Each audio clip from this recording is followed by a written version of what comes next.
ಹಾಂ ಬರ್ತಾವಳೆ ಬರ್ತಾವಳೆ. ಇವತ್ತಾದರೂ ನನ್ನ ಮನ್ಸಾಗಿರೋದು ಹೇಳಬೇಕು. ಅಯ್ಯೋ ಇವನಬ್ಬ ದಿನಾ ಫಾಲೋ ಮಾಡ್ತಾನೆ. ಅಯ್ಯೋ ದೇವ್ರೇ, ಇಲ್ಲಿ ರೋಡಾಗಿ ಓಡಾಡಬೇಕು ಅಂದರೆ ತುಂಬ ಬೇಜಾರಾಗುತ್ತಪ್ಪ. ಇವನೇನು ಯಾವಾಗೂ ಜೊಲ್ ಸುರಿಸ್ಕೊಂಡು ನೋಡ್ತಾನೆ ಇರ್ತಾನಪ್ಪ. ಹೆಂಗೆ ಓಡಾಡೋದ, ನಂಗಂತೂ ಒಂಥರ ಆಗುತ್ತಪ್ಪ ಓಡಾಡೋಕ್ಕೆ.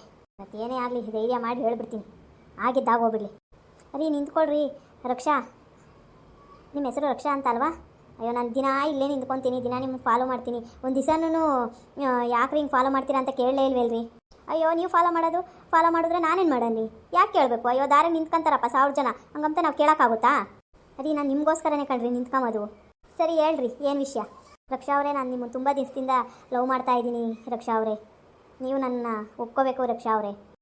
ರೀ ನನ್ನ ಹತ್ರ ಏನು ಮಾತಾಡ್ತೀರಾ? ಬಂದು ನಮ್ಮ ಅಪ್ಪನ ಹತ್ರ ಮಾತಾಡ್ರಿ. ಅಲ್ಲ ರೀ, ನಾವು ನಿನ್ನನ್ನು ಇಷ್ಟಪಡ್ತಿರೋದು ಕಣ್ರಿ, ನಿಮ್ಮ ಅಪ್ಪನಲ್ಲ. ನಿಮ್ಮ ಅಪ್ಪನ ಹತ್ರ ಮಾತಾಡೋಕ್ಕೆ ನಿಮ್ಮ ಒಪ್ಪಿಗೆ ಹೇಳ್ರಿ. ಅಲ್ಲ, ನಿಮ್ಮ ಅಪ್ಪನ ಹತ್ರ ಬಂದು ಮಾತಾಡು ಅಂತ ಹೇಳ್ತಿದ್ಯಲ್ಲ, ನಾನೇನು ನಿಮ್ಮ ಅಪ್ಪನ ಇಷ್ಟಪಡ್ತಿದ್ದೀನಾ? ನಿಮ್ಮನ್ನ ಕಂಡ್ರೆ ಇಷ್ಟಪಡ್ತಾ ಇರೋದು? ಇದೊಳ್ಳೆ ಸಖತ್ತಾಗೈತಪ್ಪ. ಅಲ್ಲ, ನಮ್ಮ ಅಪ್ಪನ ಒಪ್ಪಿಗೆ ತಗೊಂಡು ತಾನೆ ನನ್ನ ಮದುವೆ ಆಗೋದು. ನೀವು ನೋಡಿರಿ ಹೆಂಗೆ ಹೇಳ್ತಾ ಇದ್ದೀರಾ ನೀವು. ಅಯ್ಯೋ ದೇವರೇ. ಹ್ಞೂ ರೀ, ನಿಮ್ಮ ಅಪ್ಪನ ಫಸ್ಟ್ ನೀವು ಒಪ್ಕೋಬೇಕು ಕಣ್ರಿ, ಆಮೇಲೆ ಏನೋ ಆಗುತ್ತೆ.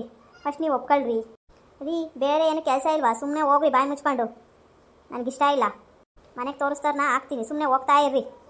ಹಂಗೆ ಹೇಳ್ಬೇಡ್ರಿ, ತುಂಬ ಮನ್ಸಿಗೆ ಬೇಜಾರಾಗುತ್ತೆ ಕಣ್ರಿ. ಓಹೋಹೋ, ಇದೊಂದು ಬೇರೆ ಕೇಡು, ನಿಮಗೆ ಮನ್ಸು ಬೇರೆ ಕೇಡು.